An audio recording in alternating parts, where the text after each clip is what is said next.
And Assalamu alaikum everyone. Let's talk about narration today. So there are two kinds of narrations. Number one, direct speech. Number two, indirect speech. Direct speech में we repeat actual words. जो बात जिस तरह से जिसने की होती है हम उसको उसी तरह से बयान करते हैं, उसको कहते हैं डायरेक्ट स्पीच.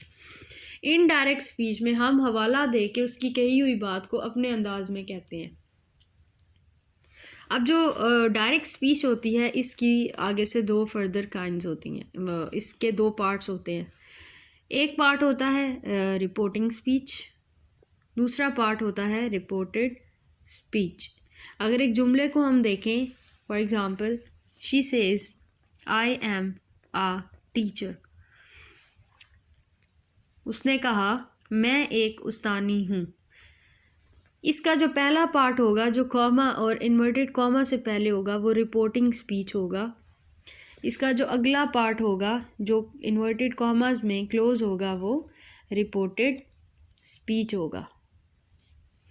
तो इस जुमले में जिस तरह से उसने कहा शी सेज, जैसे ही उसने कहा आई एम अ टीचर, मैं टीचर हूँ, एज इट इज़ बयान करने को कहते हैं डायरेक्ट स्पीच.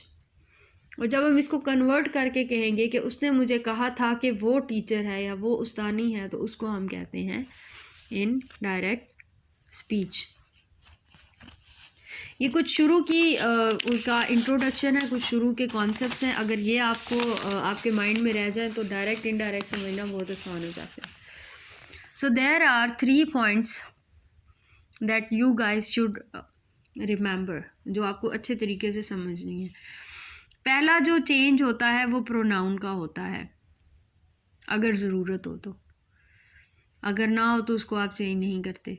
दूसरा चेंज वर्ब का होता है, वो भी अगर ज़रूरत हो तो. ना हो तो वो चेंज नहीं करते हैं.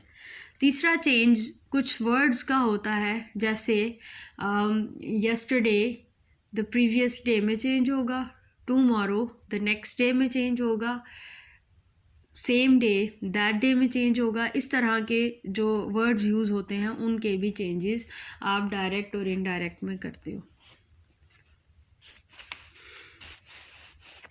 अच्छा, अगर प्रोनाउन और पर्सन्स का चेंज आप देखें, पहली तो बात प्रोनाउन क्या होता है, वही वर्ड जो एक नाउन की जगह इस्तेमाल होता है उसे प्रोनाउन कहते हैं, जैसे ही शी इट दे वी माई.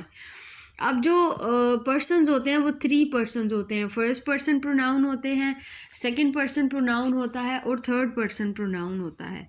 जो फर्स्ट पर्सन प्रोनाउन होता है जैसा कि आई वी, इसको आप जो रिपोर्टिंग स्पीच का सब्जेक्ट है उसके अकॉर्डिंग चेंज करते हो, इसके according.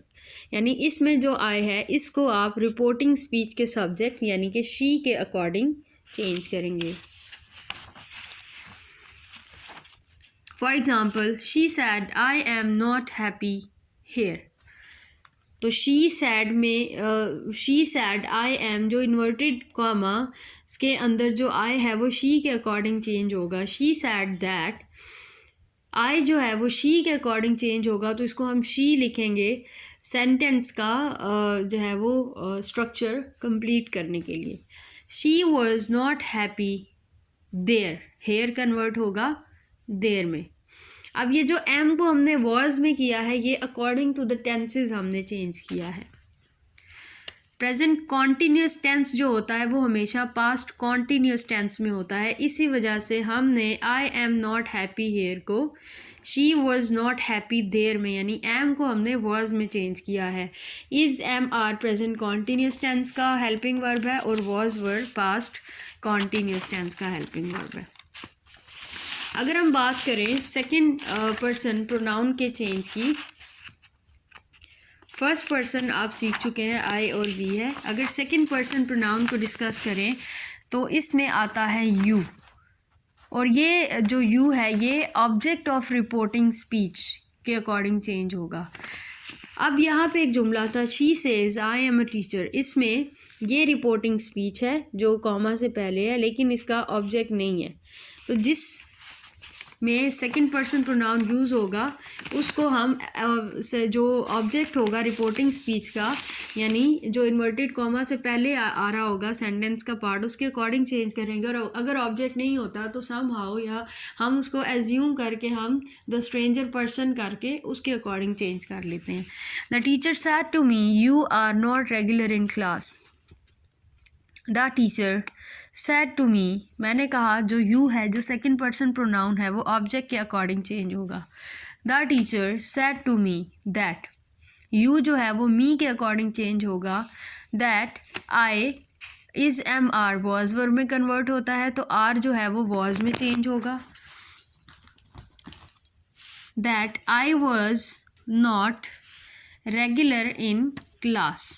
So the teacher said to me, I was not regular in class. तो सेकेंड पर्सन प्रोनाउन जो है वो रिपोर्टिंग स्पीच के ऑब्जेक्ट के अकॉर्डिंग चेंज होगा। डायरेक्ट और इनडायरेक्ट स्पीच जो नरेशन जिसको हम कहते हैं, इसमें बहुत सारे माइन्यूट कॉन्सेप्ट्स होते हैं जो समझने होते हैं, और अगर एक ही टाइम पे सारे कॉन्सेप्ट्स को डिस्कस कर लिया जाए तो वो चीज़ ज़रा डिफ़िकल्ट हो जाती है। तो आज की इस वीडियो में आप सिर्फ थोड़ा सा इसका इंट्रोडक्शन सीखेंगे और फर्स्ट पर्सन और सेकंड पर्सन प्रोनाउन का चेंज सीखेंगे। इंशाल्लाह नेक्स्ट वीडियो में हम बाकी के सारे जो कॉन्सेप्ट्स हैं उनको डिस्कस करेंगे थोड़ा थोड़ा करके। Thank you for watching the video and please comment अगर समझ आया है, अगर नहीं आया तो क्वेश्चन कीजिए ताकि और बेहतर तरीके से आपको गाइड किया जा सके। थैंक यू, अल्लाह हाफिज़।